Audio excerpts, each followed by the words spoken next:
Boa noite. Bem-vindos aí para mais um lançamento da editora Realizações. E esse livro, Como Ler Livros, é o segundo livro da coleção Educação Clássica. E já temos mais 3 livros no prelo para lançar dessa coleção, que o próximo será Vida Intelectual do Sertilange, que é um livro muito interessante também, que trata de como se organizar para ser um homem de estudo. E vamos lançar também o Aristóteles para Todos, também desse autor, do Adler, e o livro do Etienne Gilson, Introdução às Artes do Belo. Então, vão ser 5 livros que estão já encaminhados para lançamento. E Como Ler Livros é um livro que teve uma história muito longa para chegar até aqui, né?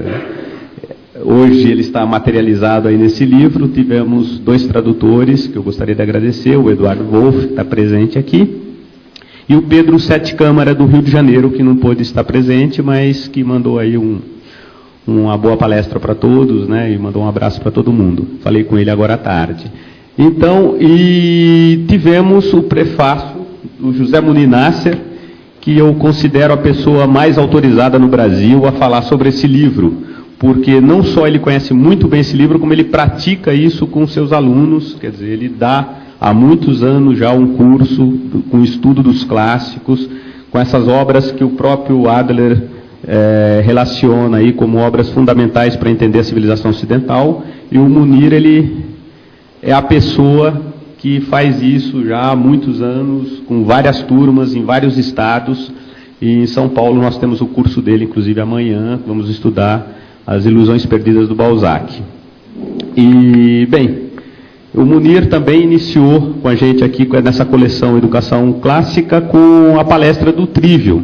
Quem não teve oportunidade de assistir no momento do lançamento do Trivium, pode assistir no nosso site. A palestra está disponível lá, vocês podem entrar no site e assistir a palestra sobre o primeiro livro, o Trivium. Tá bom? Então vou deixar vocês agora com o Munir, que muitos já conhecem, que é professor, escritor, pesquisador aí de ciências humanas. Okay. Então, boa tarde a todos. Prazer vê-los, revê-los. Muitos eu já conheço. De fato, o Edson não foi hiperbólico quando disse que esse livro deu muito trabalho. Começou com uma encrenca de direitos autorais quase interminável, quase sem solução. Depois tivemos o Edward Wolff, que está ali fazendo o primeiro esforço de tradução, por razões absolutamente fora da vontade dele, teve que ser aí coadjuvado no final pelo Pedro Sete Câmara. Esse é um livro que de uma importância muito grande em relação à sua divulgação. É um desses contrastes tristes brasileiros, né, em que uma obra tão importante tenha tanta dificuldade de ser lida. Há, na verdade, 3 edições deste livro em inglês, a primeira em 40, a outra em 66 e a última em 72. Elas não têm o mesmo nome, os nomes variam entre si, embora o coração do livro seja o mesmo. E a partir de 72, então, esse livro foi reescrito a 4 mãos, com a ajuda de Charles Van Doren, que é uma parceria muito bizarra, de certo modo. Não sei se vocês sabem, mas o Charles Van Doren notabilizou-se por ser um desses sujeitos que respondiam perguntas na televisão, nesses programas tipo Céu é o Limite. Eu sempre me perguntei, né, por que o Mortimer Adler convidou o Charles Van Doren, se quando você pega as edições anteriores não parece ter diferenças extraordinárias, né? E aí eu tenho a sensação de que o Mortimer Adler viu no Charles Van Doren uma espécie de um facilitador da leitura, ou seja, alguém que teria uma contribuição na estrutura do livro, no modo de contar a história, porque esse aí, de certo modo, é um livro difícil de escrever. Ele é fundamentalmente um manual, não é? Ele é, portanto, um livro prático, no sentido que o próprio Mortimer Adler batiza de livros práticos. Ele foi feito para ser... Ele equivale a um manual de jardinagem, a um manual de plantação de frutas tropicais, a um manual de carpintaria. Não é? Tudo isso é mais ou menos dessa categoria que a essa categoria que esse livro pertence, mas é claro que estamos aqui falando de um sujeito que foi e viveu mais ou menos o mesmo tempo que o século XX.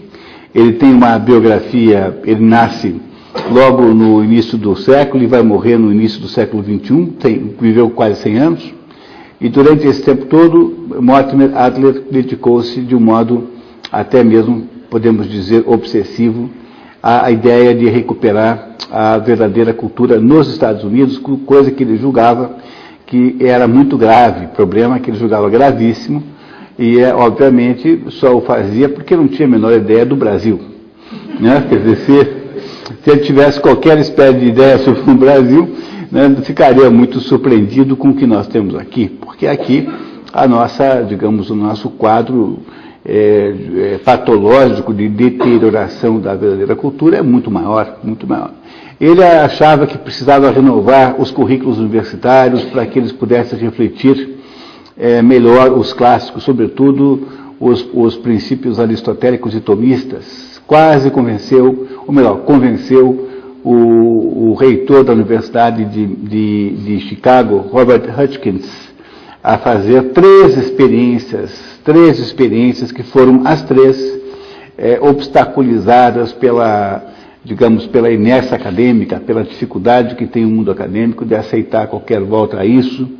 Ele foi o inspirador da freira, da irmã, não é, que fez a recuperação do Trivium, não é, a irmã Miriam Joseph, que fez a tentativa numa universidade católica muito delimitada de constituir um currículo fundamental baseado no Trivium, e fez a vida toda esforços em todos os cantos para que houvesse uma recuperação da verdadeira cultura. Eu acho que não há ninguém no mundo com tanto mérito nesse assunto do que Mortimer Adler. Escreveu aí uns 80 livros, alguma coisa como tal. Me fui informado que já está no prelo aqui pela o livro Aristóteles for Everyone, né, que é para todos, que é um manual de entender Aristóteles muito bom. Você vai entender Aristóteles sem ter que ler Aristóteles diretamente, o que é, de certo modo, difícil para o leitor mediano, por causa da dificuldade da própria maneira como Aristóteles é apresentado hoje em dia. Nós não temos textos editados de Aristóteles, nós temos, na verdade, apenas anotações de sala de aula. Pois esse homem, Mortimer Adler, então, teve essa vida meritória muito corajosa e honesta. Ele foi jubilado pela universidade onde estudou porque recusou-se a fazer as matérias lá de educação física. Ele achava que esse negócio de educação física era para camelo. Né? Não tinha uma certa razão, cá entre nós. E recusando-se a fazer as matérias de natureza lá, não ganhou o diploma porque não cumpriu lá. Mas no dia que ele é jubilado, no dia seguinte ele é contratado como professor pela universidade. Para vocês terem ideia, né, de quão grande era o tamanho de Mortimer Adler. Passou a vida inteira tentando ensinar os americanos a ler novamente. Não só ensinar a ler, mas o que ler e como ler. Porque esse é o problema. Hugo de São Vito, um desses, pensadores medievais sobre a arte de ler, tem um livro importantíssimo, a Didas Calicon, e neste livro, Hugo de São Vito diz explicitamente que são três problemas associados à leitura. O primeiro é saber o que ler, o segundo, em que sequência, e o terceiro, como. São três problemas diferentes. Como a nossa vida é muito curta, infelizmente, qualquer erro fundamental numa dessas três perguntas implicará num prejuízo incalculável.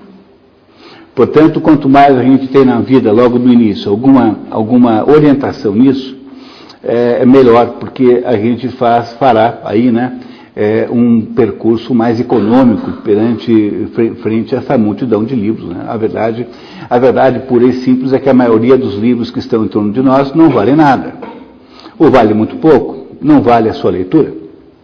E nós não podemos lê-los todos. Não é? Há uma personagem do grande livro de Robert Musil, chamado O Homem Sem Qualidades, que o livro trata lá de uns socialites austríacos que estão preparando a festa para o jubileu do imperador austro-húngaro, que nunca aconteceu porque, na prática, a Primeira Guerra Mundial a destrói, não é?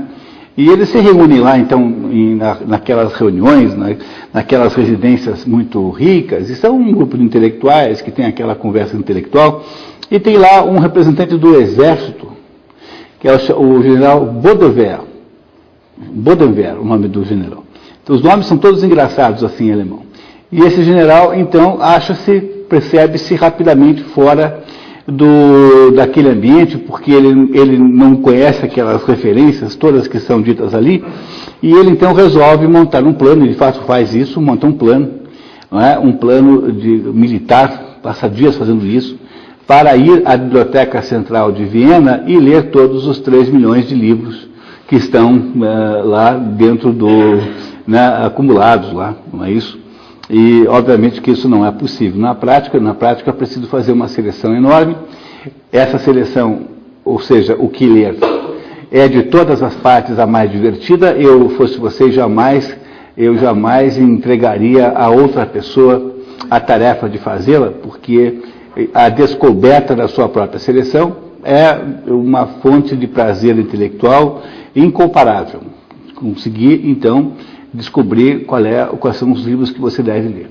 E se você, nesse processo, descobre que tem que jogar sua biblioteca no lixo, pois fique sabendo que isso é um sinal maravilhoso de que você começou a acertar.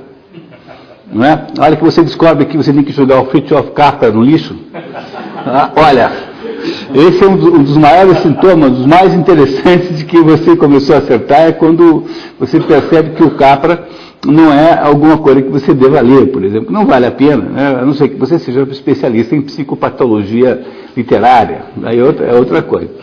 Enfim, o processo de ler livros, então, é um processo muito complexo. O primeiro problema é saber o que ler, o segundo em que sequência, porque há coisas que só a idade ajudam a entender, e eu não estou falando aqui de literatura infanto-juvenil de adulto, há coisas que os adultos só entendem quando são mais adultos do que quando são menos adultos. Né? Mesmo entre os adultos há variações e gradações de maturidade. Certos livros só podem ser compreendidos por quem tem uma história realmente densa de existência. Tem um filme do Ingmar Bergman chamado Sonata de Outono, em que há lá uma mãe e uma filha, tem uma diferença de 20 e poucos anos uma da outra, e elas tocam ao piano a mesma sonata de Schumann. E porque tem 25 anos de diferença, ou coisa parecida com isso, elas tocam a sonata de um modo muito diferente. Não há modo de você substituir a idade para certas coisas. Talvez Proust seja alguém que precise de uma grande maturidade existencial, precisa de algum sofrimento para entender, não sei, talvez. Não é? A gente tem, quando é criança, a gente tem essa mania de querer ler tudo, né? Eu me lembro que quando eu era criança, meu pai era médico e meu pai tinha um consultório do lado da biblioteca pública. E eu ficava lá de tarde, todas as tardes, lendo na biblioteca pública, lendo o Otto Maria Carpo, a história da literatura ocidental. Né? Obviamente, coisa que eu não entendia de modo nenhum, mas era uma maneira, eu ficava lendo. E tinha uma coisa engraçadíssima, porque tinha um sujeito que lia na mesma mesa que eu, em mesas compridas, e ele lia assim, e lia de um modo completamente original, lia assim. E eu ficava imaginando que horas que o sujeito ia sacar o 38 e ficava com o olho no outro Maracapô e o olho no fulano para saber que horas que ele ia sacar o 38 e bater os 5 ali naquela sala, né? Mas isso é coisa de criança, coisa de moleque. O Mortimer Adler diz que foi ler os livros que leu, porque ele leu lá numa biografia do Mill, aquele filósofo inglês, que Mill lia Platão e Aristóteles com 7 anos. Bom, aí ele ficou muito injuriado com esse fato e resolveu então dedicar a sua vida a ler clássicos. Veja, é claro que ninguém vai conseguir ler Platão e Aristóteles com 7 anos, e nem com 17, talvez com 27, mas aí vai melhorando a nossa taxa de sucesso com a idade, não é? A verdade é que também é preciso saber como é que a gente lê, quando é que a gente lê, e esse problema, infelizmente, o Mortimer Adler não resolve para você. Ele traz uma lista de livros que ele sugere que sejam os livros fundamentais do Ocidente. Essa lista está no final do livro, como um anexo, não é?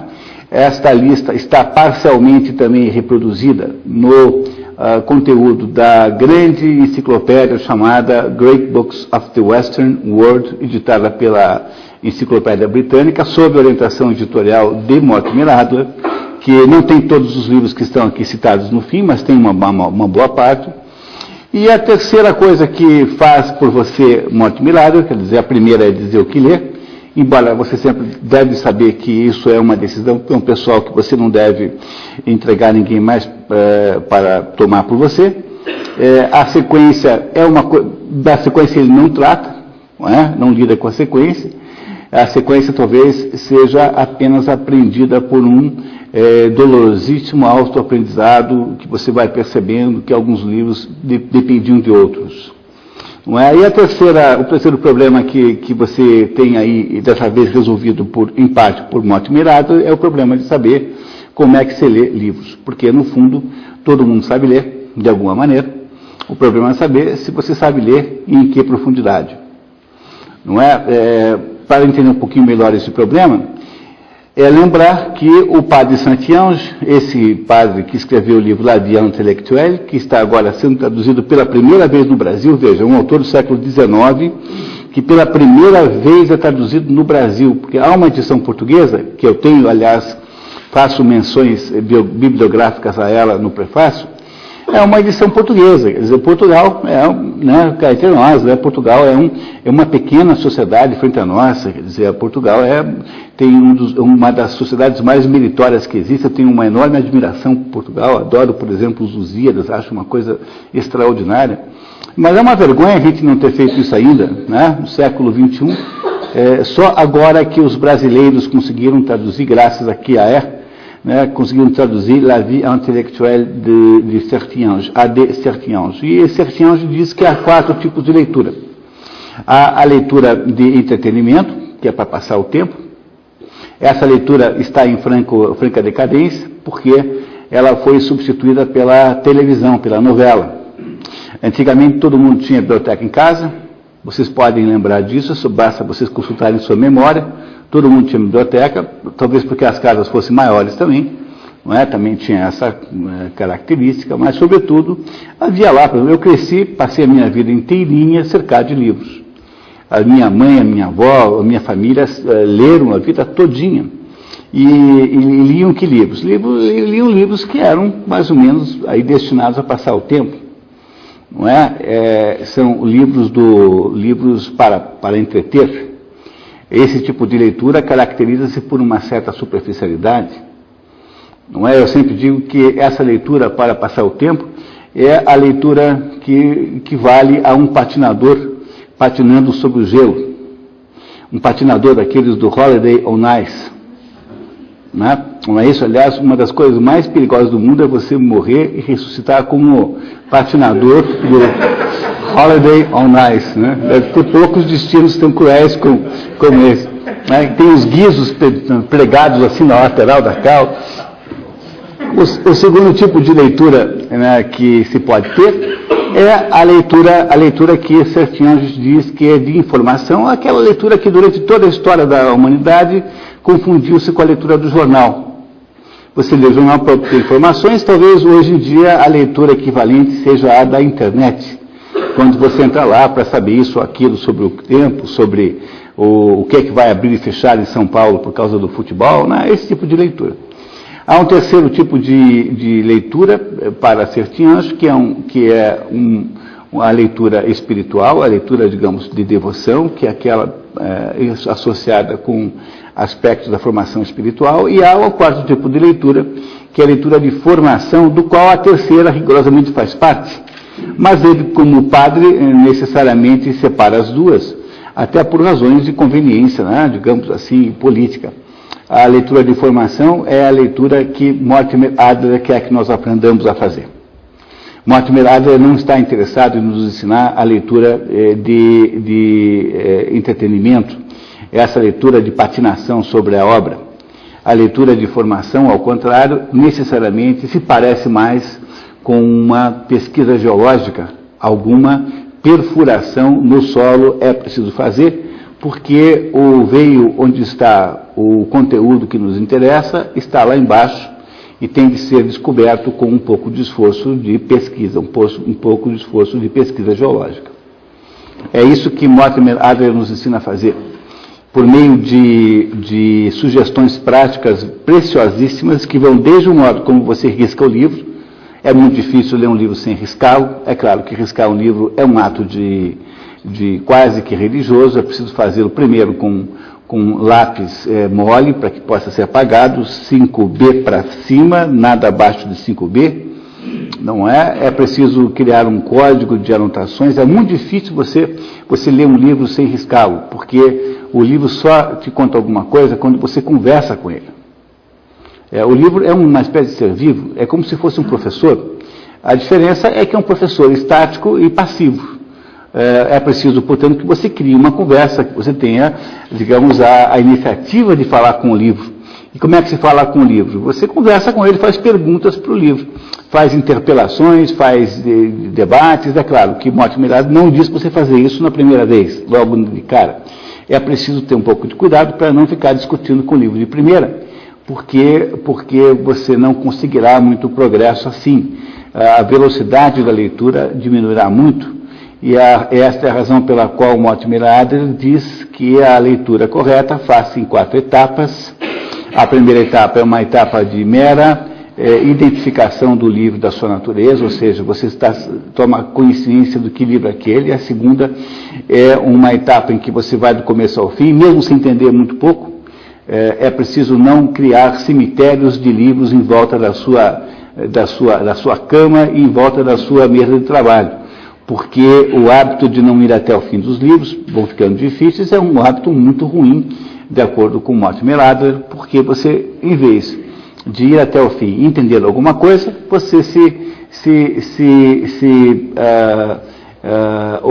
você cria um obstáculo para entender o que quer que seja, porque na medida em que você não vai nem até o fim do livro, aquele tempo que você usou, aquele investimento, é preciso ter esta visão de leitura. Leitura é um investimento extraordinário.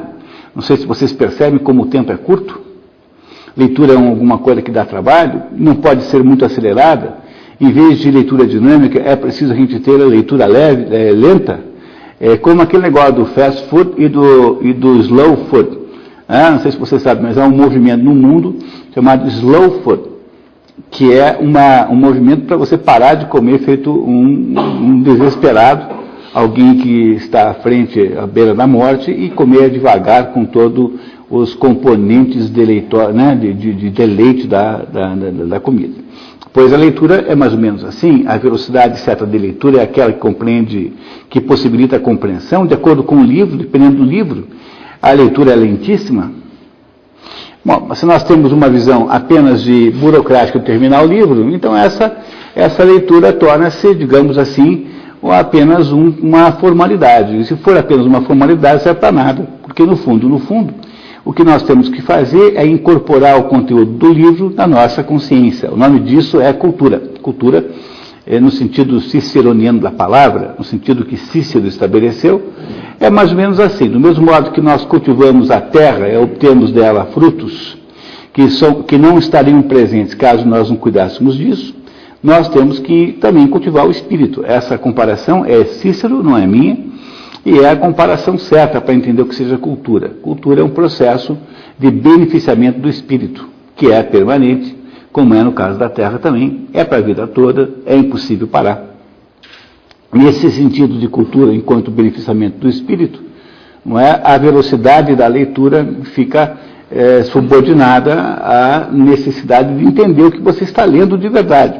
O que não se pode fazer é tentar ler os livros burocraticamente, porque não serve para nada. Não é? Antigamente tinha gente que fazia isso, que era o sujeito que era beletrista. Beletrista é aquele fulano que sabia coisas sobre os livros.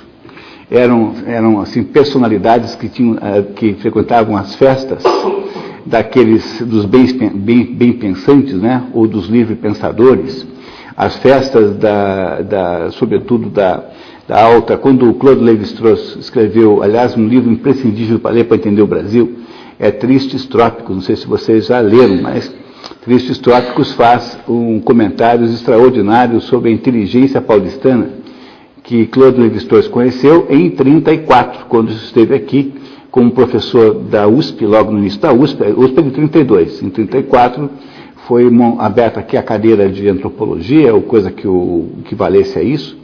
Claude Lévi-Strauss andou aqui fazendo aquelas pesquisas com índios e contando que via dentro do panorama intelectual brasileiro, provavelmente o de São Paulo era o mais alto nível de todos, né? Então via aqui esse beletrismo absolutamente incontornável, ou seja, essa atitude de lidar com as coisas do ponto de vista das suas aparências e não das suas essências, né? O que faz um intelectual de verdade é a capacidade de incorporar ao esquema da sua consciência aqueles conteúdos que aumentam enormemente o próprio horizonte de consciência que se tem sobre a vida, sobre a consciência, sobre a estrutura da realidade ou sobre a sua própria condição humana. Não é? É isso que torna você mais culto. O que é ser mais culto é sair da experiência maior do que quando entrou. Sair do livro, da experiência da leitura, com um patamar mais elevado daquele patamar que você tinha quando você iniciou. Portanto, o Mortimer Adler tenta resolver esse problema propondo diversos graus de profundidade de leitura. No terceiro grau, então, finalmente há a leitura verdadeira. No primeiro, apenas um reconhecimento muito rápido, aquele que você faz quando você folheia o livro na livraria, né? Que você dá uma olhadinha aqui e acolá, olha o finalzinho, olha as conclusões, olha o prefácio, talvez a orelha. A orelha de livro é sempre um grande revelador do que tem ali dentro. Não subestimem a orelha do livro, o que não pode ficar apenas nela, né? Esse é o problema da orelha do livro. O segundo patamar é o patamar em que você lê meio em Z, do começo ao fim. O terceiro patamar em que você lê profundamente, ou seja, você descobre a partir do terceiro patamar o que é que aquele livro quer contar para você, quer dizer, o que é que aquele livro está dizendo para você. E o último patamar, o patamar sintópico, é o patamar em que você pode comparar finalmente aquele livro com os outros congêneres, com outros livros congêneres parecidos com aquele e que ajudarão a compreender esse, como dizia Borges, né? Borges dizia que para poder ler um livro, entender um livro, tem que ler outros 100. É mais ou menos assim mesmo, né? Os livros se conversam uns com os outros. O que dizer disso, né? Dessa metodologia fundamental? Olha, o Roberto Campos dizia que as constituições só são férteis quando são violadas. Outro dia estava um sujeito falando sobre o trânsito de Nova York. Dizia assim, olha, o trânsito de Nova York tem muitas regras, mas ele só consegue andar de verdade, só consegue haver trânsito que flui em Nova York, porque uma boa parte delas são quebradas. Senão não andava. Né? Se você pegar esse código que tem aí, esse código aí de trânsito, e for olhar para ele com olhos assim rigorosos, você descobre que ele é inviável, que aquilo inviabiliza o transporte no Brasil. Há uma regra lá, por exemplo, que diz que tem que, para um sujeito pegar uma colheitadeira do lado esquerdo da rodovia e passar para o lado direito da rodovia, ele tem que botar a colheitadeira em cima de um caminhão, atravessar a rodovia com o caminhão, são 6 metros, 6, 7 metros, e descarregar do outro lado a colheitadeira. Bom, o sujeito que inventou uma regra dessa nunca viu um pé de couve ao vivo. Certamente o filho desse sujeito teria de galinha, porque criança de cidade teria de galinha, garantidamente, porque o sujeito que tem uma capacidade de botar uma regra dessa não tem a menor ideia do que está pensando. As coisas são assim. O Humberto Eco, por exemplo, o Humberto Eco tem 40 mil livros. 40 mil livros é uma biblioteca muito respeitável, muito para um indivíduo. Claro que não serve para você imaginar a biblioteca Mário de Andrade, aí é muito pouco, mas para você imaginar um indivíduo, 40 mil livros, é uma biblioteca muito grande. E ele nega-se a ter uma bibliotecária, porque se você tem 40 mil livros, você tem que começar a criar métodos de não perdê-los, Porque saber onde é que estão os livros, é uma situação complicada, o que você faz? Você contrata uma bibliotecária que monta um sistema de controle daquilo, que pode ser feito por um computador. E o Humberto Eco diz que não faz isso, que ele não aceita nenhuma fórmula que não seja a sua fórmula intuitiva de distribuição dos livros. E o mal desta fórmula que Humberto Eco escolheu é que toda vez que alguém tira um livro do lugar, ele está perdido para sempre. Diz Humberto Eco assim, é melhor comprar um livro novo. Aí quando aquele livro não está no lugar, eu vou lá e compro um novo, que é muito mais fácil do que você ficar tentando arrumar, procurar aquele anterior, porque ele seguramente perdeu-se para sempre. Nunca mais será encontrado. Será mais difícil de achar do que o Bin Laden. Provavelmente, né, aquele livro que foi perdido. Pois, enfim, o sistema que Mortimer Adler propõe não é um sistema que deve ser obedecido à risca, é isso que eu estou querendo dizer, porque é preciso considerar que determinadas violações do sistema serão fundamentais para aumentar a sua fertilidade. Ou seja, desse método que Mortimer Adler propõe, né, que é um método, digamos, genérico de lidar com livros, é preciso você construir a sua própria variação, ou seja, a sua variação em torno do tema, né, para que você tenha um método aí que caiba na sua vida, porque senão é muito difícil. Todo mundo terá aí alguma idiosincrasia na hora de fazer a sua própria técnica de leitura. A vantagem de ter a proposta do Mortimer Adler é que você parte de um patamar muito alto, porque afinal esse homem passou 100 anos quase lendo por você, né? Passou 100 anos estudando o assunto, discutindo o assunto, fazendo esforços muito grandes, ele tem que ter aí alguma razão, é necessário partir do pressuposto de que a opinião dele é boa, não é? É claro, sem que você se escravize a ela, porque é preciso levar em conta as suas características pessoais, as suas características individuais, não é? Logo, se há aí algum ouro nessa obra, de fato há, esse ouro precisa ser, de alguma maneira, aí, garimpado de um certo jeito, como você achar que é melhor. Logo, não ficarmos também prisioneiros da metodologia que ele estabelece. O que é preciso compreender é que, seja qual for o jeito como você adapte a metodologia do Mortimer Adler, o que você fará é um mergulho na vertical. Quer dizer, nunca você vai deslizar no ringue de patinação de gelo. Você estará sempre procurando um patamar mais baixo, mais profundo de compreensão daquilo, porque, no fundo, as coisas são simbólicas, há uma certa simbologia em tudo, e se você é capaz de mergulhar nessa simbologia, você começa a entender o que o livro está querendo te dizer. Também é claro que é preciso que você parta do pressuposto, logo no início, de que um livro tem alguma coisa para dizer para você. Porque se você tiver, com relação a isso, algum pessimismo existencialista, não é? Se você aí tiver sido convencido pelos críticos de arte modernos, não é? Pelos críticos literários modernos, de que nada quer dizer nada, aí também é muito difícil começar a ler o livro, não é isso? Não é? É muito difícil começar a ler o livro porque você simplesmente irá se paralisar frente a essa autocontradição terrível. Porque se nada quer dizer nada, o que será que significa, que valor terá essa afirmação que nada quer dizer nada? Não é? É uma afirmação autocontraditória que não leva a nenhum. Não é? Você dizer que textos não significam nada, você sempre diz isso com um texto. Não é? Portanto, que valor tem o seu próprio texto frente a essa afirmação que você fez genericamente sobre textos em geral, nos quais, né, estão incluído também o seu próprio? Esse é o problema central. Quer dizer, é preciso ter um certo otimismo existencial para você poder ler um livro. É preciso você partir do pressuposto que quando você lê Ilusões Perdidas, de Balzac, vamos ler amanhã aqui, sem fazer muito propaganda, mas às 3h30 da tarde amanhã, nós vamos ter aqui uma reunião para entender Ilusões Perdidas, um dos mais extraordinários romances já escritos do século XIX, de Honoré de Balzac. Então, quando a gente começa a ler Honoré de Balzac, perguntar assim, bom, eu tenho que partir do pressuposto de que tem alguma coisa aqui boa para eu aprender, quer dizer, que dentro desse texto aqui há alguma coisa que merece ser compreendida, não é? Mesmo que quando você pressupõe, mesmo que quando você descobre que há mais de uma coisa boa, e de que há diversas coisas simultaneamente boas, e que algumas dessas coisas simultaneamente boas podem ser melhores umas do que as outras, ou seja, que possa até haver uma hierarquia de qualidades dentro daquela obra.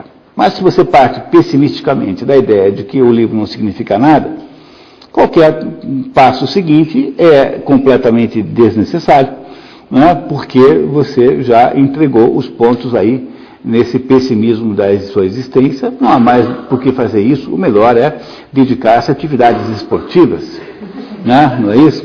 A qualquer coisa equivalente, dedicar-se aí aos jogos de azar, talvez a vida fique mais emocionante.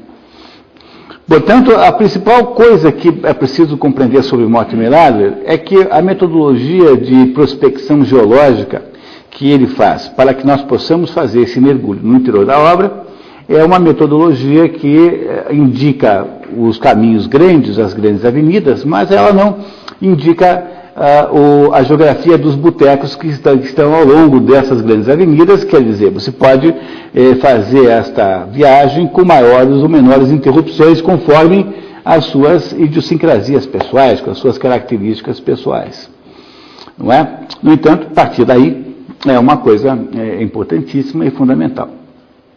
Quando você lê o livro do Adler, do modo como eu estou sugerindo, né, que você leia, você acaba aí saindo com uma boa dose de indicações práticas sobre como ler livros. No entanto, aí uma coisa mais importante do que isso, que não está explícita no livro, que eu gostaria muito de contar para vocês.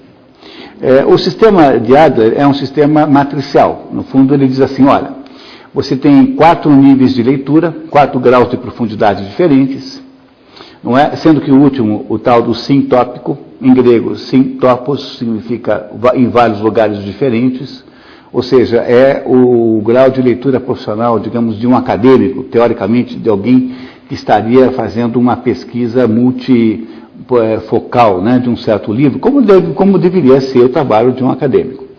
Não é? Vai desde aquela leitura, digamos, elementar, não é? Em inglês, elementary, muito adequado, porque confunde-se com a leitura elementar no sentido da escola elementar. Lá chama-se assim, isso que nós chamamos aqui de escola fundamental, ou seja, aquela escola que, em princípio, alfabetiza a criança. Então, temos aí desde uma leitura elementar até uma leitura, digamos, multifocal, que é essa sintópica, que abrange simultaneamente vários pontos. Esse percurso é um percurso, portanto, de natureza vertical. É um percurso que vai da superfície da Terra até as profundidades onde estão lá as riquezas e as descobertas geológicas dignas de interesse. Não é? E essa é a primeira abordagem que Mortimer Adler faz. Ele está nos ensinando a ler livros deste modo. Não é? Ele não está nos ensinando a ler qualquer livro desse modo. Ele também contribuiu com uma sugestão de um elenco de livros. Não é? Veja, uma das coisas que ele tem que fazer, e eu sou o primeiro adepto disso, é fazer uma campanha nacional urgente contra essa desgraça chamada hábito de leitura. Hábito de leitura é uma das 7 pragas do Egito, se for pensar bem. Entendeu? Porque o que é hábito de leitura? É só a maneira do sujeito passar a vida toda lendo bobagem. Como quem está conduzindo e estruturando a sua escolha é ou a listagem dos mais vendidos da revista Veja. E se você olhar para ela, você não faça isso, compre a revista Veja amanhã nas bancas do domingo e veja se tem alguma coisa que presta naquela listagem de livros mais vendidos. Quando tem, é apenas por acidente, diria Aristóteles. Né? Então, quer dizer, de vez em quando um acidente acontece. Então quem está conduzindo isso é a moda que é estabelecida aí, digamos, o problema da moda é que ela nunca é feita pelo povo e nem feita por Luiz de Camões, ela é sempre feita pelo Ibrahim Suede, entendeu? Que é a desgraça maior é isso, né? A maior é essa de todas, né? Quer dizer, é sempre o sujeito semi-analfabeto que está conduzindo por certa moda. E aí todos os outros professores práticos disso são professores que irão, de alguma maneira, desgarrar o seu rebanho de ovelhas, de modo que as pessoas irão passar, sobretudo se for criança, jovem, vai passar a vida inteira lendo o livro errado. A sorte é que eles não entendem nada, e pelo menos não será, porque seria muito pior se eles entendessem os livros errados que leem. Porque como acabam não entendendo os livros que leem, tem aí pelo menos essa vantagem de ter só perdido o tempo. e não ter envenenado a alma com essas coisas todas aí. Não é? Portanto, o hábito de leitura não é uma boa ideia. É apenas um clichê que as pessoas repetem mais ou menos como se fossem papagaios, porque, afinal de contas, parece ser bom uma coisa boa, parece ser uma atitude bom-mocista você ser a favor do hábito de leitura. Quando, na verdade, não é para ter essa atitude com relação aos livros, é preciso escolhê-los com cuidado e lê-los na sequência que for melhor, sobretudo se você é jovem. Então é bom não dar para crianças os livros errados, porque elas irão realizar com isso um prejuízo extraordinário, não é? Mas o outro, depois que a gente considera, digamos, a técnica de Mortimer Adler da profundidade crescente, né, com que você lê um livro, há uma outra característica no modelo de Adler que não é mais vertical. Eu tinha dito para vocês que o modelo é matricial, portanto há um componente vertical e um componente horizontal. E o componente horizontal é mais ou menos assim. Mortimer Adler acha que tem duas grandes famílias de livros, que são os livros imaginativos, aquilo que se chama de ficção, né, de modo geral, e livros expositivos, aquilo que se chama de não ficção. O linguajar da indústria de livros, né, do comércio de livros, é ficção e não ficção. Bom, ficção para Mortimer Adler chama-se livro imaginativo. A pressuposição desta nomenclatura é que o livro imaginativo é aquele que parte de uma elucubração livre do autor. O autor, quando imaginou o Cervantes quando imaginou o Dom Quixote, ele não partiu, ele não está fazendo a biografia de ninguém. É claro que há componentes concretos e reais, não é, em toda a personagem literária, porque ninguém consegue tirar os personagens do nada, não é? Tá? Há, portanto, escritores que passam a vida inteira procurando elementos da vida real, concreta, para transportar para a literatura. Tem esse escritor chamado Afonso Romano Santana, o Inácio Loyola Brandão, que anda aqui em São Paulo, mora aqui em São Paulo, e anda só de ônibus, não anda de metrô, porque ele acha que andando de ônibus ele obtém a maior observação sobre o comportamento humano prático que ele possa ter. Ele estava me contando que ele estava num ônibus ouvindo uma conversa entre duas mulheres no banco de trás, que estavam discutindo a seguinte questão. Uma disse para outra: olha, como que escreve? É problema ou problema? Aí uma falou para a outra assim: mas você é burra mesmo, né? Tu não está vendo que tem os dois? Mas como que tem os dois? Problema é aqueles problemas de casa, falta de gás, acabou o gás, criança que bateu, quebrou a cabeça, né? E o que é problema? Aqueles da matemática. Entendeu? Quer dizer, veja que maravilha que é para um escritor você ter um conteúdo como esse para poder botar num livro. Você vai lá ler os livros lá do Inácio Loyola Brandão, que é um romantista brasileiro, você irá descobrir que aqueles conteúdos foram todos chupados das linhas aí dos ônibus de São Paulo, porque ele passa a vida com um caderninho, pequeno caderninho preto, onde ele vai anotando tudo que lhe parece importante. Então há um pedaço da literatura que é baseada na imaginação do autor, e é um pedaço da literatura que não é baseada na imaginação do autor em princípio, porque, afinal, esse segundo pedaço apenas expõe critérios, conhecimentos, ideias que têm em si uma base, digamos, histórica, ou então são conhecimentos de natureza científica, por exemplo. E essa primeira divisão me parece que é uma divisão muito adequada, apesar de ela não ser perfeita. Olha, o problema dos gêneros literários em si, quando se fala em gênero literário, está se falando dos gêneros dentro da literatura imaginativa, né? Está se falando de novela, romance, poesia, enfim, essas coisas. Pois há um outro conceito de gênero literário, que é esse conceito mais amplo, ou seja, como é que você pode escrever? Eu posso escrever ou imaginativamente ou expositivamente. Toda vez que alguém no mundo resolve produzir um modelo, um esquema desse, no dia seguinte tem 35 escritores engraçadinhos que resolvem fazer um livro em que tem todas as coisas misturadas, só para provar a tese contrária de que existem gêneros literários, o que é só uma infantilidade. Porque mesmo que algumas obras não tenham, por exemplo, uma caracterização muito firme, você pega os Sertões de Euclides da Cunha. Isso é uma obra de que natureza? Você pega a primeira parte, além de ser absolutamente chata, quase ilegível, beirando a ilegibilidade, é uma crônica, digamos assim, geográfica, mineralógica, botânica sobre o sertão da Bahia. A segunda parte é uma reportagem, digamos assim, jornalística, com um certo grau de imaginação, belíssima, maravilhosa. Como é que você classifica esse negócio? Pois é, o fato de que alguns livros são inclassificáveis não reduz a importância e a relevância dos esquemas que os organizam, porque, no fundo, aquilo que é acidente nunca consegue ferir a essência da coisa. Não é? Há, de fato, razões muito claras pelas quais os gêneros literários podem ser, de fato, pensados e definidos. E o Mortimer Adler diz o seguinte, que você tem, do lado da literatura imaginativa, você tem, mais ou menos nessa sequência, né? Bem, se você fosse pensar no esquema, esse esquema está aí no prefácio que vocês, do livro que vocês têm aí, você tem poesia, depois você tem teatro, depois você tem prosa. Ele não entra no mérito de dividir a prosa em novela, conto, crônica, etc. Esses são os três grandes, digamos, os três subgêneros literários de natureza imaginativa. A poesia, no centro o teatro e do lado direito a prosa.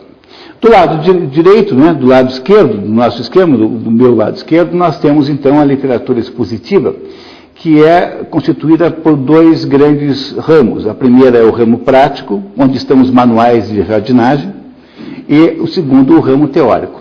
O próprio Mortimer Adler, embora tenha escrito um manual de leitura, que é tecnicamente uma obra dentro dessa categoria, desse subgênero prático de literatura expositiva, ele não dá grande importância a esse item do seu livro. Não imaginem aí não tenham grandes esperanças de entender como se lê isso, mesmo porque esses livros são autoexplicativos, são manuais, manual de enceradeira, não é isso? Não é isso? Manual de enceradeira, manual de batedeira, manual de, que mais que tem, de computador, essas coisas, né? Não é isso? Eu conheço um sujeito que leu o manual do Windows inteiro. Deve ser a única pessoa no planeta que foi capaz de fazer uma coisa dessa. Né? Não é isso, né? Uma só pessoa que eu conheço que leu o manual do Windows inteiro. Bom, mas do lado, tirando então os livros práticos, eu tenho do lado na outra ponta, eu tenho os livros teóricos. E os livros teóricos, esses subgêneros teóricos, dividem-se, de acordo com Mortimer Adler, nos seguintes gêneros: história, ao lado de história, ciência, do lado de ciência e filosofia. Então eu tenho aqui 6 grandes subgêneros literários. Então começa do lado de vocês, né?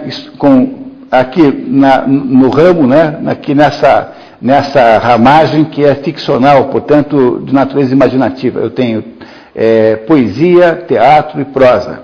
Aí, quando engancho aqui do outro lado, que eu tenho, então, do ramo expositivo, eu tenho história, ciência e filosofia. Essas seriam as 6 maiores famílias da literatura, de gêneros literários, digamos assim, lato sensu. 6 grandes gêneros literários lato sensu. Reparem que eu não estou entrando no mérito dos gêneros literários de prosa, que é aquilo que, de modo geral, se estuda. Quando você fala em gêneros literários, você está tentando descobrir se uma novela caracteriza-se de um jeito ou de outro, de modo que um conto não pode ser confundido com ela. No fundo, aí um certo debate bizantino permanente sobre se o que Machado de Assis escrevia eram contos ou novelas. Enfim, não tem grande importância, né? No fundo, é uma questão bizantina, secundária, não tem nem menor importância. Não é? Mas Mortimer Adler não entra nisso, ele entra no mérito, digamos, dessas 6 grandes categorias.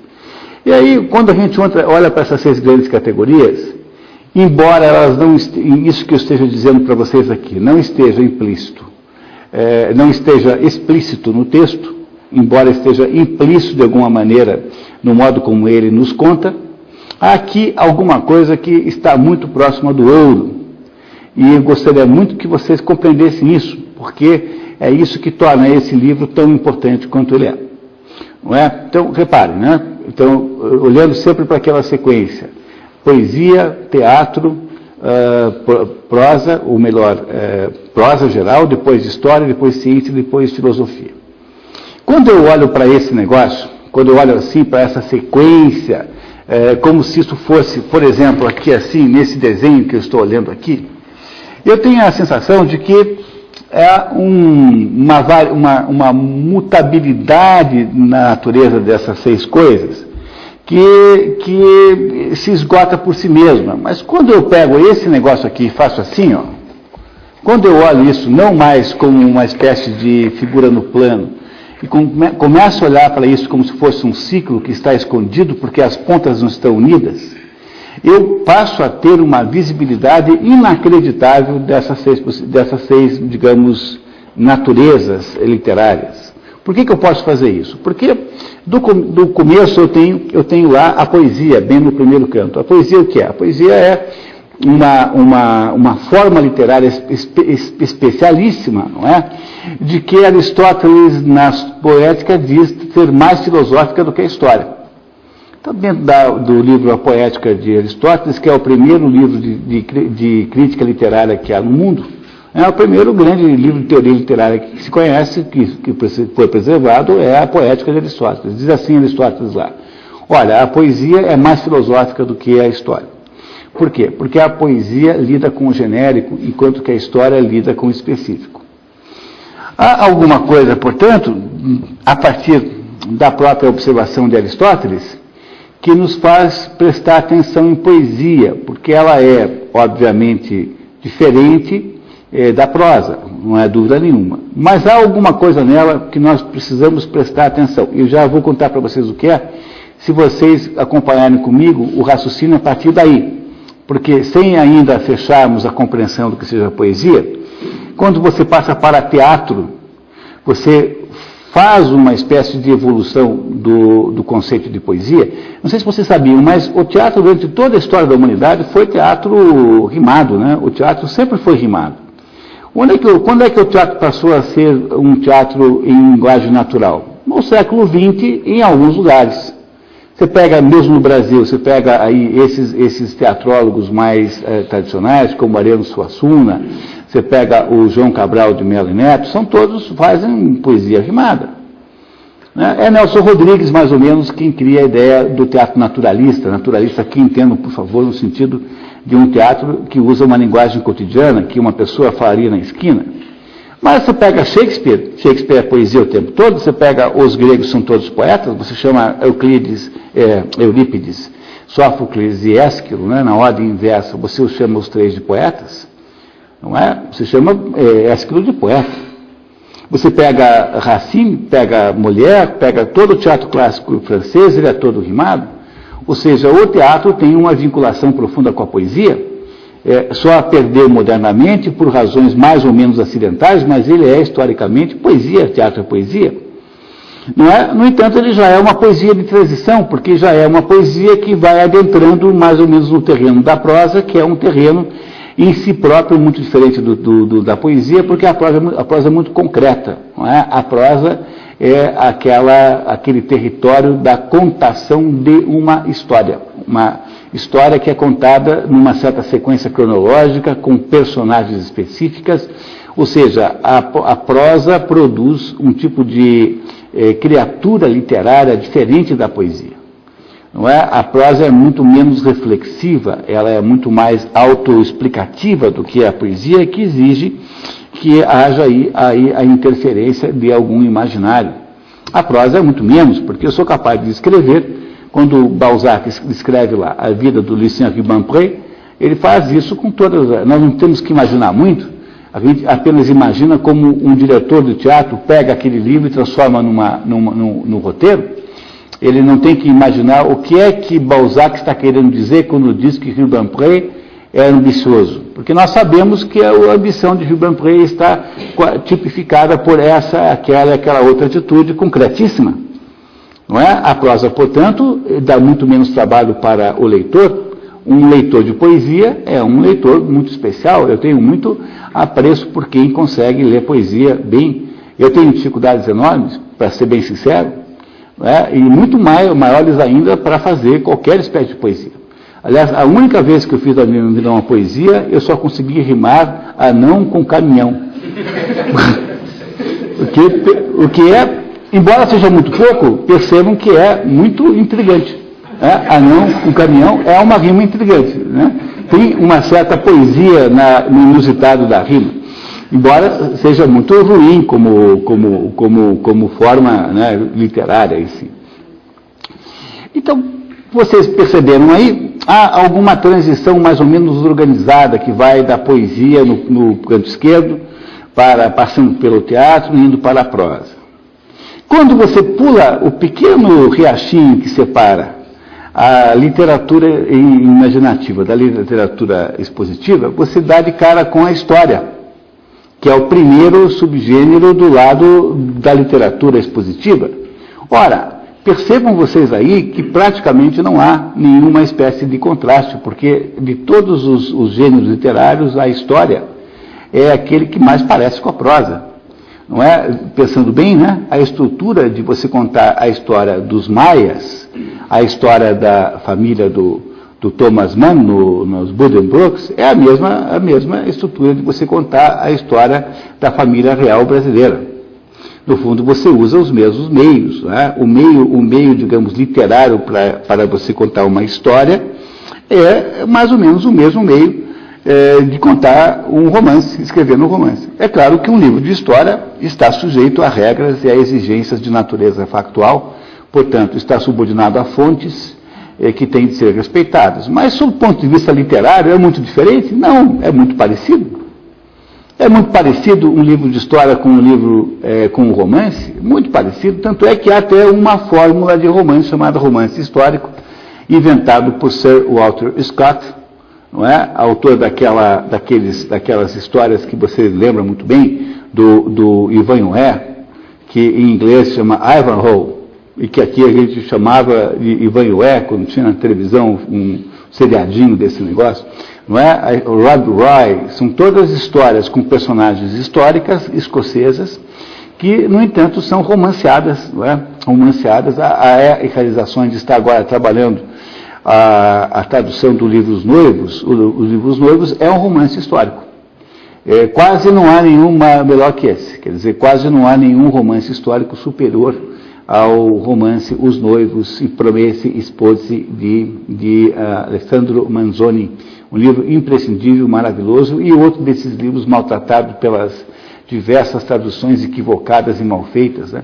Começar pelo fato que tem 2 versões italianas, e até da versão antiga, pior, nós conseguimos fazer traduções aqui no Brasil, o que é uma tristeza. Mas, enfim, quando você muda de lado da literatura imaginativa para a literatura expositiva, você quase não nota a diferença. Não é? É como acontece no Equador quando há mudanças de estações, você não nota a diferença. Não é? Você nota a diferença nos polos, mas não no Equador. É como se nesse modelo que Mortimer Adler intuiu, embora ele não tenha explicitado desse modo como eu falei, houvesse então esse Equador imperceptível que fica entre o romance histórico de Sir Walter Scott e o livro de história que conta a história da família Tudor. Quer dizer, essa ligação é muito imperceptível. Do mesmo modo que você, estando sobre o Equador, estando em Belém do Pará, por exemplo, você não tem muita certeza se mudou o clima, se mudou a estação do verão para a primavera, para o inverno, para o outono, porque, no fundo, as variações aí são muito pequenas. Não é? Onde é que se espera que tenha grandes variações? Apenas nos polos. Mas se a gente der mais um passo antes de chegar nos polos, ou seja, se nós olharmos ainda para o que eu estou tentando explicar, que é essa lenta modificação que vai havendo como num crescendo, que veio lá do teatro, veio da poesia, passou pelo teatro e integrou-se à prosa, da prosa passou para a história do outro lado e agora vai para a ciência. Não é? O próximo passo é ir para a ciência. E da ciência, então, finalmente, adentra a filosofia. quando tecnicamente o ciclo se esgotaria. Se você olhar para este crescendo que vai, então, de um lado, né, tentando entender tudo integradamente, e percebo que, embora o Mortimer Adler não tenha dito no livro isso que eu estou dizendo para vocês, ele praticamente deixou isso disponível para a nossa compreensão quando ele estabeleceu a própria sequência. Essa sequência que eu estou mencionando é a diretoria de Mortimer Adler. Quando você, então, percebe que há esse crescendo, você lembra automaticamente daquela classificação que o Olavo de Carvalho faz dos 4 discursos de Aristóteles. Quer dizer, a ideia é de que os 4 discursos são meramente 4 níveis diferentes de comunicação humana, sem que nenhum deles tenha uma supremacia ou superioridade sobre o outro, mas que são necessários e possíveis em certas circunstâncias. Com isso, nós podemos mais ou menos dizer, analogamente ao que diz lá o Olavo de Carvalho, nós podemos dizer que os gêneros literários são apenas possibilidades de discurso humano e nada mais do que isso. Ou seja, o que eu estou dizendo, na verdade, é que entre o teatro e a filosofia, entre a poesia e a filosofia, só existe uma variação de possibilidade de comunicação e não há, na verdade, uma diferença, não há, na verdade, nenhuma espécie de conveniência ou de estruturação, digamos, inercial daquilo ao longo da história. Quero dizer para vocês que há alguma verdade ontológica nisso, ou seja, que a comunicação humana ela irá variar ao longo desta escala de possibilidades que irá lá da poesia até a filosofia. E de que modo faz isso? Pelo aumento do grau de certeza daquilo que se está dizendo. Ou seja, se eu começo pela poesia, na poesia eu tenho um grau de certeza muito baixo, portanto eu estou apenas no âmbito da possibilidade da certeza, né, sempre fazendo a ligação com o modelo lá dos 4 discursos do Aristóteles, né, tal como Olavo de Carvalho os qualifica e os explica. Não é? Ou seja, no grau da poesia eu tenho lá um determinado grau de certeza muito baixo, que é chamado de possibilidade. É possível que isso seja assim, quer dizer, o discurso tem de ser necessariamente poético. Né? O discurso poético é assim, é o discurso das imensas possibilidades e das suas variações. Na medida em que eu vou andando ao longo dessa escala, ou seja, vou passando para o teatro e para a prosa, eu vou aumentando o grau de certeza naquilo que eu estou dizendo, portanto, eu vou adentrando aí a categoria não mais da possibilidade, mas da verossimilhança. Na medida em que eu passo para o lado da literatura expositiva, eu irei abrir não mais apenas possibilidades de verossimilhança, mas abrirei aí verdadeiras probabilidades de certeza, até chegar, eventualmente, no âmbito filosófico, com alguma certeza apodítica. De fato, eu só posso ter certeza de coisas que não estão sujeitas à experiência da natureza. Portanto, eu não tenho certeza absoluta, por exemplo, em quase nada que possa estar ligado às ciências. Eu posso afirmar apenas com certeza, nos ensina Aristóteles, que apenas aquilo que não está mais sujeito à geração e corrupção. Então, eu posso afirmar com certeza que 2 mais 2 é igual a 4, que isso sempre foi assim e sempre será, e que 2 mais 2 é igual a 4 também para Deus. Deus não pode revogar esta regra, mesmo que quisesse, não pode, porque afinal, aí trata-se da própria natureza do Logos, que não pode ser revogada. E porque a matemática não pertence à natureza. E eu posso fazer afirmações definitivas e indiscutíveis sobre coisas que não estão sujeitas à natureza. Por exemplo, quando eu faço uma afirmação de natureza metafísica, quando eu digo assim, que só pode existir aquilo que tem potência de existir. Essa é uma afirmação metafísica que é absolutamente certa, não é possível revogar isso de jeito nenhum. Ela só pode existir assim porque aquela potência de existência existe antes da existência, como uma necessária condição sem a qual, sine qua non, eu não posso ter a existência em seguida. Portanto, o que os gêneros literários, tais como explicitados por Mortimer Adler, embora ele não tenha feito essa conclusão no livro, mas o modo como ele os expõe e com a sequência que ele propõe, apenas nos diz que há aí uma espécie de crescendo ao longo de uma escala de aumento de certeza, não é?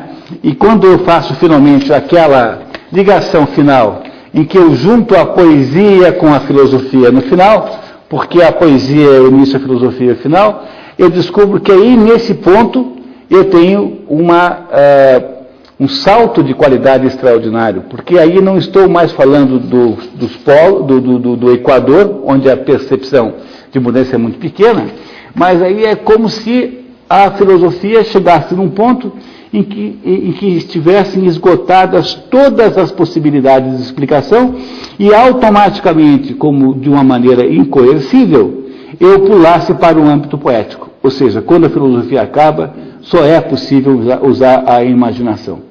Há uma espécie de mudança extraordinária de gênero literário, que não é uma mudança extraordinária de natureza do conhecimento humano.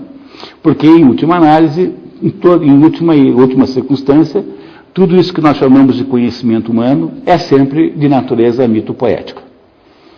Nós só conseguimos entender as coisas poeticamente. Nós só conseguimos compreender o mundo a partir da nossa imaginação. E essa é uma questão para a qual há filósofos trabalhando. O Leslie Kovalevsky, por exemplo, tem um livro sobre isso. A Mary Midgley tem outro livro sobre isso, ambos importantíssimos.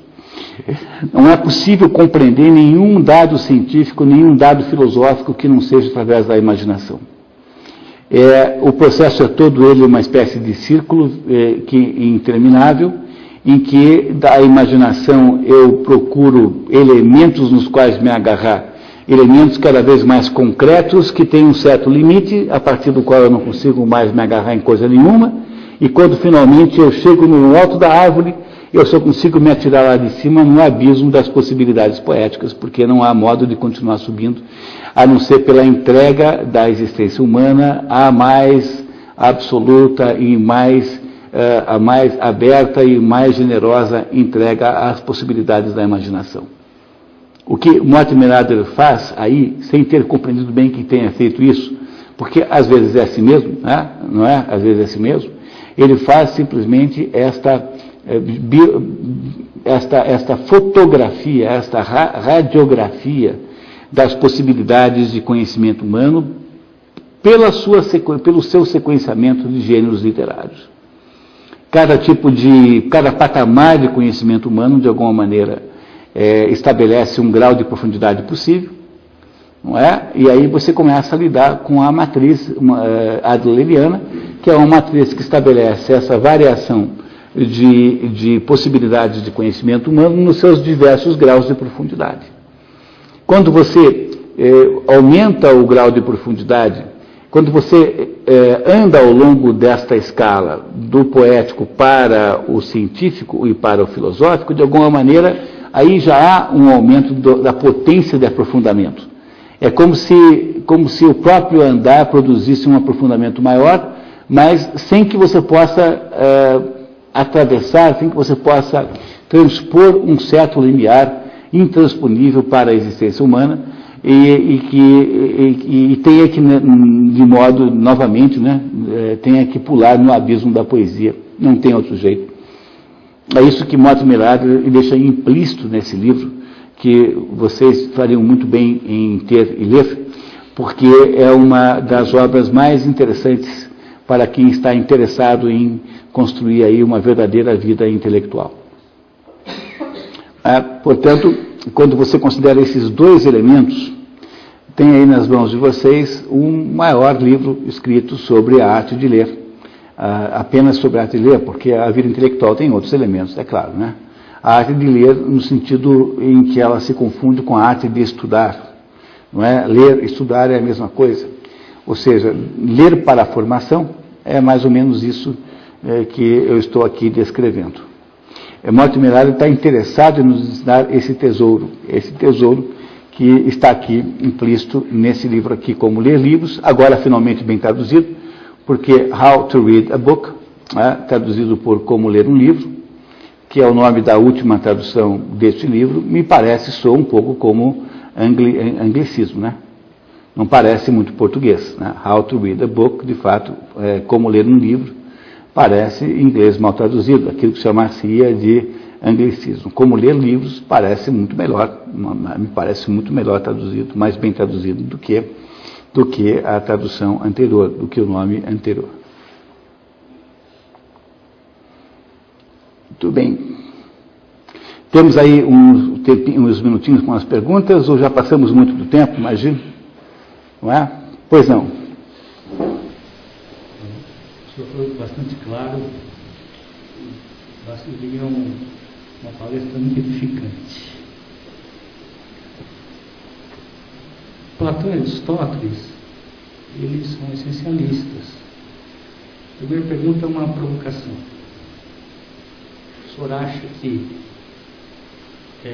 o trigo, ou esse método, né, que não é um método sistemático, mas serve para qualquer pessoa, ou o senhor pensa como os gregos, somente os filósofos é que vão conseguir fazer a leitura correta das coisas?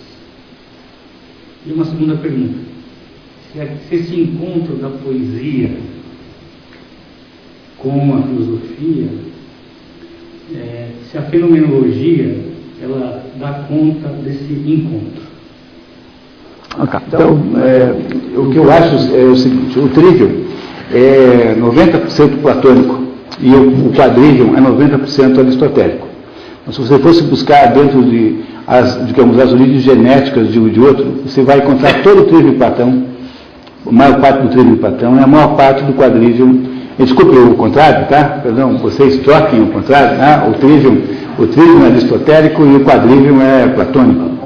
Não é? O Platão é o sujeito que está interessado em entender de que modo é que as existências geométricas e matemáticas implicam em existências ontológicas, não é? Naquele componente de Platão que é de natureza pitagórica, que é um componente muito pouco explícito na obra publicada e que é muito mais implícito dentro daquilo que se chama de agrafa dogmata, que é aquele conjunto de ensinamentos particulares e iniciáticos que Platão teria supostamente dado a um grupo pequeno de pessoas. Enquanto isso, o processo todo do trivium é a lógica aristotélica. Logo, quando a gente olha para essas duas fontes, nós entendemos que o que foi feito, porque o trivium e o quadrivium não são metodologias da Idade Velha, do mundo antigo, são metodologias da Idade Média. O que é que eles são na prática? Eles são a capacidade que teve o mundo medieval, o medievo que não há nenhuma outra época tão caluniada quanto o mundo medieval. Imagine uma sociedade que criou as catedrais góticas, que criou a Divina Comédia, que criou o conceito de amor cavalheiresco, portanto o amor romântico. Antes da Idade Média não havia a ideia do amor romântico. Ninguém casava e que, segundo a Regine Pernoud, que é uma historiadora francesa maravilhosa, a Regine Pernoud diz que não houve nenhuma época da história da humanidade em que as mulheres foram tão bem tratadas quanto na Idade Média. Porque você não consegue ter o conceito de amor cavalheiresco se você não tiver simultaneamente o culto à mulher. O culto à mulher é obrigatório para que você possa ter o conceito de amor cavalheiresco, né? O Dom Quixote quer uma dama para a qual lutar, em torno da qual construir a sua existência. Ela escolhe lá a Dulcinea del Toboso. Não é uma escolha muito boa, porque afinal o Dom Quixote também não era exatamente um cavaleiro medieval, mas ele precisava ter uma dama qualquer, senão a sua existência como cavaleiro. Veja, o livro todo é impossível se você não tiver uma Dulcinea del Toboso como escolha de Dom Quixote no início da obra. Não é? Então, o que eu acho é que os gregos não tinham essa preocupação, porque os gregos, na verdade, eram muito céticos com relação à formação intelectual. Os gregos diziam assim: primeiro aprende a dançar, depois vai aprender a filosofar. Porque os gregos tinham uma certa intuição muito clara de que filosofia é coisa para gente grande. Porque, afinal, a filosofia lida com assuntos especulativos. E é muito difícil você discutir com alguém que não tem ideia da diferença entre uma nota promissória e um cheque bancário, discutir com uma pessoa assim assuntos especulativos. É por isso que os gregos não incentivavam ninguém a estudar cedo filosofia. É claro, Aristóteles tinha 17 anos e foi estudar na academia com Platão, é verdade, mas Aristóteles era Aristóteles. Não é? Novamente, o acidente não implica na desautorização da essência. Os gregos não achavam uma boa ideia estudar assuntos intelectuais cedo. Eu acho que tinham toda a razão, porque é um certo ponto da vida, uma certa fase da vida, que a gente tem que aprender a entender a vida objetiva. Entender casar, ter filhos, entender como é que é relacionamento com uma outra pessoa, entender como é que paga condomínio, como é que é reunião de condomínio, como é que é... Aí tem um pouco de sadismo da minha parte, né? Aí você tem uma certa época da vida que você tem que aprender as coisas concretas, assim, como é que pega o ônibus, como é que faz para fazer a integração com o metrô, com o ônibus e tal. Tem que fazer essas coisas práticas. A vida especulativa é uma vida para a gente, uma adulta, a gente que já tem uma certa experiência de vida real e concreta. Então eu penso que estavam certos os medievais quando estabeleceram que a educação começaria aos 14 anos. Aos 14 anos já há uma certa vivência concreta para que você possa começar a se preocupar com assuntos especulativos. Eu acho, por exemplo, ensinar filosofia para criança de 12 anos, como você pretende fazer aqui, eu acho que isso vai entre a ingenuidade extraordinária e entre os projetos aí políticos, né, de fazer, de produzir petistas mais rapidamente.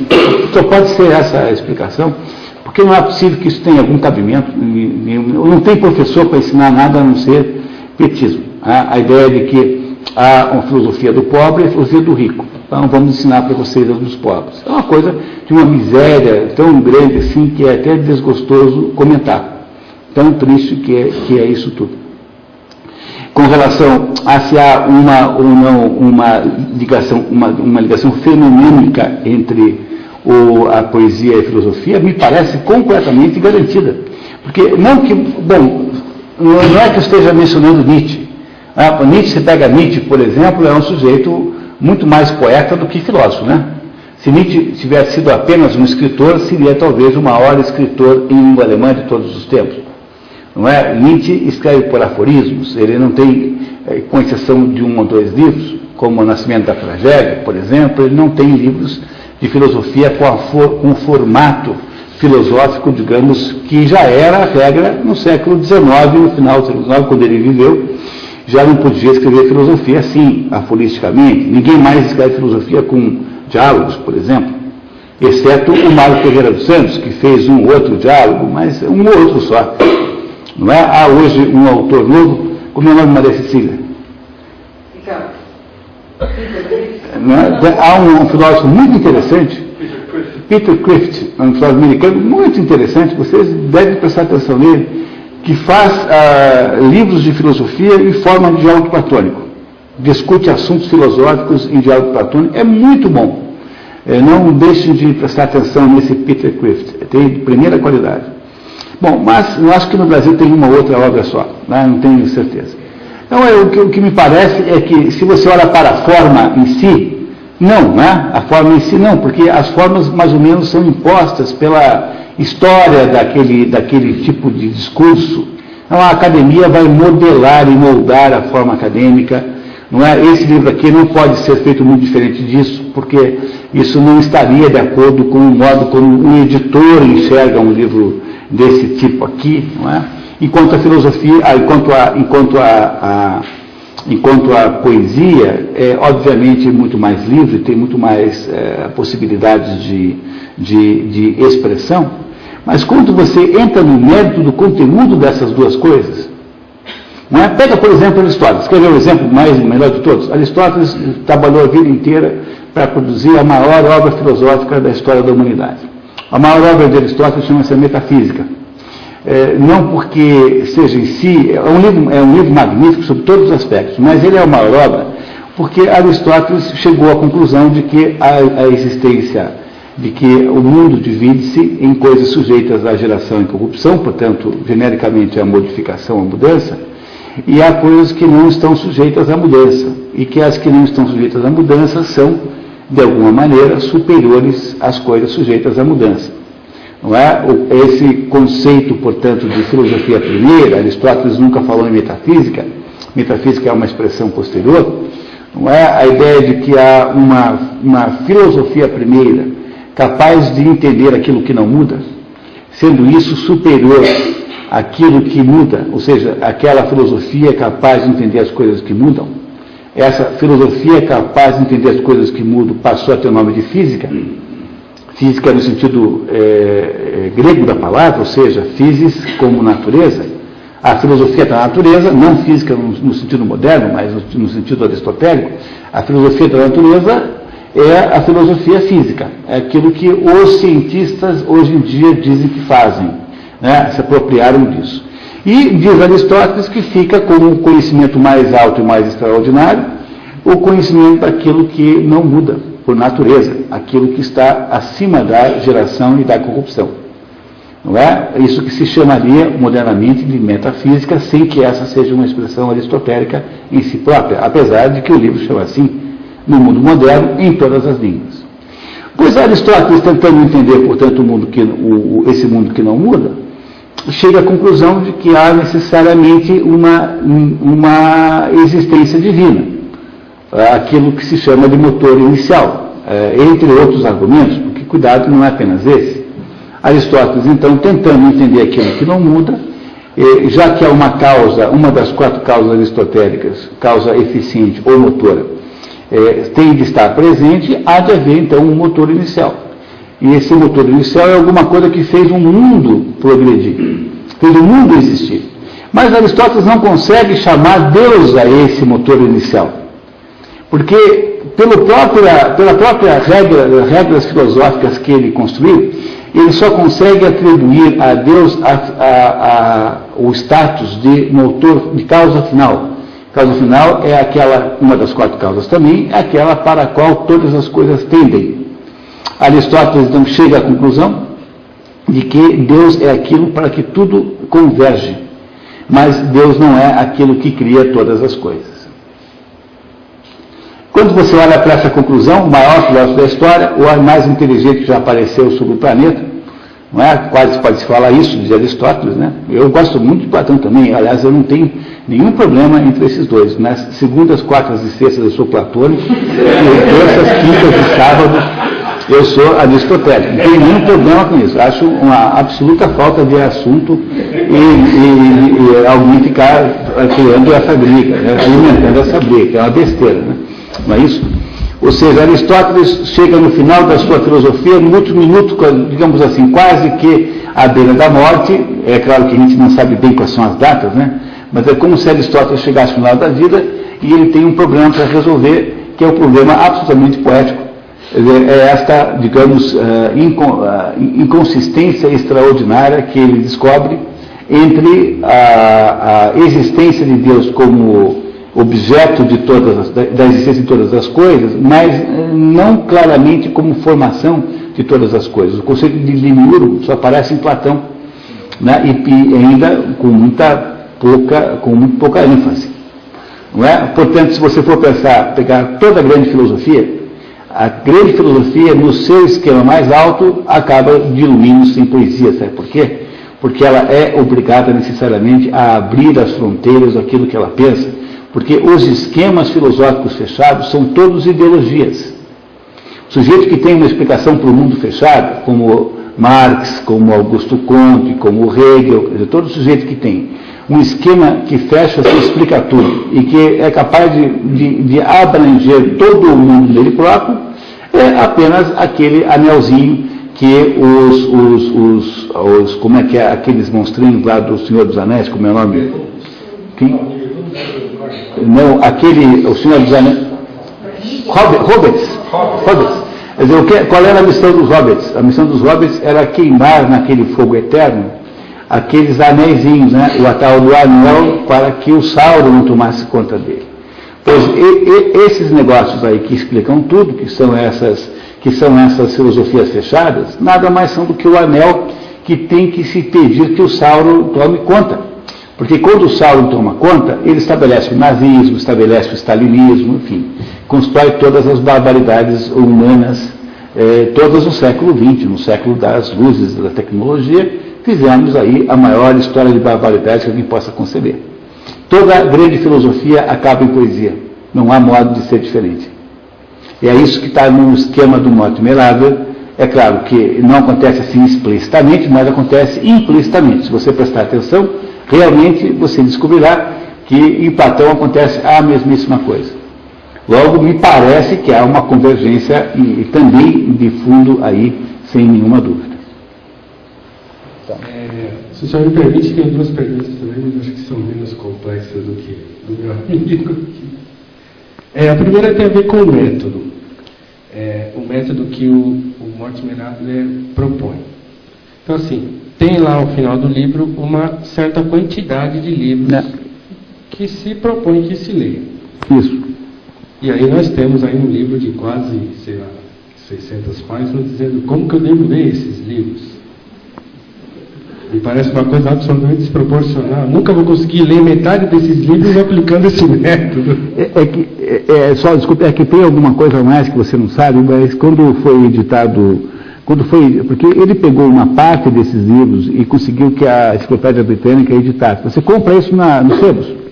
Tem aí no sebo de São Paulo, você vai catando um pouco aqui, com exceção do Aristóteles e do Platão, que nunca tem, porque os espertos já pegaram, então Tomás Aquino também é difícil de encontrar. O resto tem tudo. Você vai catando ali naqueles sebos no centro da cidade, ali, depois de ficar uma semana fazendo isso, você vai ter 90% dos livros comprados a R$10 o volume, dessa enciclopédia aí da Enciclopédia Britânica, né? Então tem ali os livros, eles não são comentados nos volumes publicados. Mas o Mortimer Adler fez, e vendeu, também tem para vender aí nos sebos, fez 10 livrinhos, são 10 livros, cada um deles sobre um determinado, digamos, gênero literário, ciência, filosofia, em que ele pega livros concretos, reais, concretos, e faz aí um estudo de cada um deles. Claro que são só, você tem toda a razão, né? São só talvez ali 60 livros de todos, mas você consegue ter um pouco mais de ajuda. Só que, nesse caso, só em inglês, né? Infelizmente não há bibliografia brasileira. Mas você compra, são livros pequenos que explicam alguns desses livros que estão na coleção da Enciclopédia Britânica. Tá, isso ajudaria no processo de entender o que você está lendo. O livro especificamente. No livro que, esse aqui, ele lida com os livros genericamente. Fala assim, bom, livros de ciência. O que você deve prestar atenção quando for ler o livro de ciência? Então ele dá explicações genéricas sobre esse subgênero, sem entrar em exemplos concretos de livros de ciência. Okay. Portanto, eu compreendo, você tem toda a razão, é menos do que a gente sonha, né? Mas, afinal de contas, hoje em dia está tão difícil sonhar com muito, né? Mas nesse assunto, né? Nesse assunto, né? É verdade. Agora, a segunda pergunta é assim, com relação às traduções, que aí nós temos um problema, né? Grande, bem grande. É sempre complicado pensar, bom, eu tenho que ler Dostoiévski, sei lá se ele está indicado aí, porque eu não olhei a lista ainda, mas se tiver, qual é a tradução do Dostoiévski que eu vou ler se eu não tiver que aprender o russo? No programa aqui de Expedições pelo Mundo da Cultura, esse que nós estamos fazendo propaganda, que amanhã vai ter, que amanhã nós vamos ter Ilusões Perdidas, né? Nesse programa, quando a gente seleciona os livros do ano, são 20 por ano, aqui em São Paulo 10.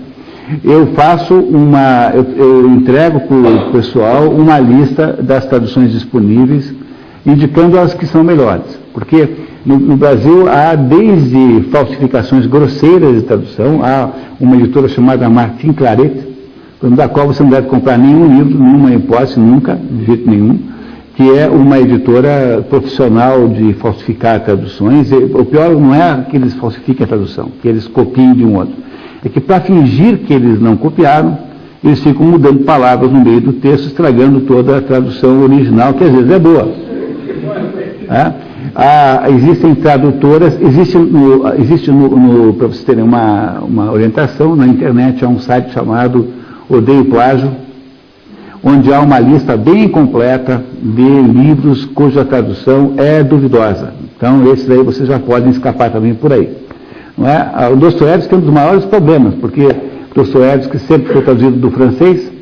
O francês é uma língua que adocica muito aquela rudeza original do russo. E tem aí, ultimamente, dois tradutores do russo direto, o Boris Schneiderman, que é um sujeito de grande capacidade, embora tenha traduzido quando jovem os irmãos Karamazov e repudiado essa tradução do Boris Schneiderman. Não leia, porque ele mesmo disse para não ler, porque ele traduziu porque estava do dinheiro só e acha que não estava ainda em altura de poder traduzir. E tem o Paulo Bezerra, que é um que traduz direto russo. A única providência é não ler o prefácio, que ele escreve, providência higiênica. Fora isso, tá, a tradução não parece má, né, me parece razoável, e você nunca terá uma solução ideal, porque aqui no Brasil, tradução virou uma espécie de expediente que se faz aí para quebrar o galho. Né? Houve já momentos aqui em que houve traduções muito de grande, era muito prestigioso ser um bom tradutor. Há realizações, por exemplo, tem o Eupídio ali, acabou de traduzir um livro do romeno. O Eupídio é uma das poucas pessoas que eu conheço que são capazes de traduzir um livro do romeno, mas não é pouca coisa, afinal, é uma língua de pouco trânsito, né? Que é um desses esforços de tradução muito interessantes do Brasil. Não é isso? Quer dizer, você tem, portanto, esforços heróicos, assim. A nossa qualidade média de traduções é ruim. Não é? Sobretudo quando a língua é comum. Porque você pega, por exemplo, do grego. Se ele para se meter a traduzir grego, tem que saber grego de verdade. Então é muito provável que um texto cujo original é em grego dê certo na tradução. Agora, quando você pega um sujeito que traduz espanhol, aí é que está o perigo, porque como o sujeito pressupõe que sabe espanhol, ele irá cairá em todas aquelas armadilhas de traduzir esquisito por esquisito, e coisas desse gênero assim. Não é isso? Aqui havia no Brasil, na década de 50, um sujeito chamado Agenor de Souza, Moura, né?